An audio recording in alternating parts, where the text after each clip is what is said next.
টাকা পাঠাইতেছি, তো হেতু যেটা বলে আমরা তো ভয় পাই। আমি কিন্তু হেরে বাঘের মতো ডরাই।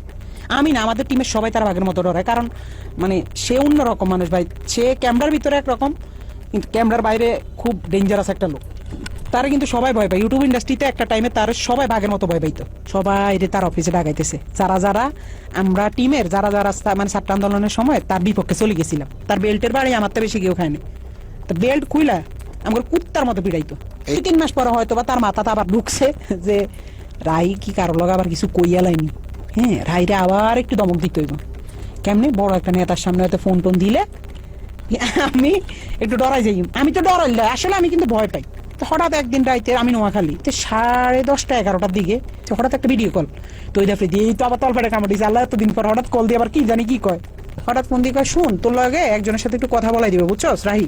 আমি কই জি ভাইয়া, কোনো সমস্যা নেই বল। পরের দিন দেখলাম হঠাৎ করে বিপিনুর ভাইয়ের সাথে আমার কথা বলাই দিছে ভিডিও কলে। আমার কইতেছে একজনের সাথে তোর কথা বলাই দিব, সে কিন্তু নেক্সট বাংলাদেশের অনেক বড় মাপের একজন কেউ হবে, প্রধানমন্ত্রী বা মানে ভালো একটা পদে যাবে। তো পরে দি আফ্রিদি ভাইকে বুঝছি তো তোর ভাইয়ের অবস্থান। জি ভাই বুঝছি, তোর সাবধানে থাকিস, ঠিক আছে? আমি জি ভাই ঠিক আছে। শুধু বুঝাইছি যে তার লগে বিশাল বড় বড় হাত আছে, এই জন্য সে দেশে খুব রিল্যাক্স আছে।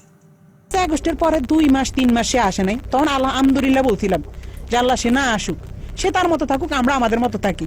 আমরাও তার কাছে যাইতাম চাই না, সেও আমার কাছে না আসুক। যে মানুষ 5 আগস্টের পরে আইসা দেশে স্টে করছে, সুন্দরভাবে থাকছে, আল্লাহ তো আপনার সুযোগ দিছে। কিন্তু না, আপনার ভিতরে তো ওই মনুষ্যত্ব না। আপনি শুধু রিভেঞ্জ রিভেঞ্জ রিভেঞ্জ রিভেঞ্জ, কারে কারে ধরবেন, কারে কারে মারবেন, কারে কারে কি করবেন। আপনার মনের মধ্যে শুধু এসব হারামি। আল্লাহ কি আমরা ছাড় দিব? এসব কারণে তো আল্লাহ মানে ছাড়ে না।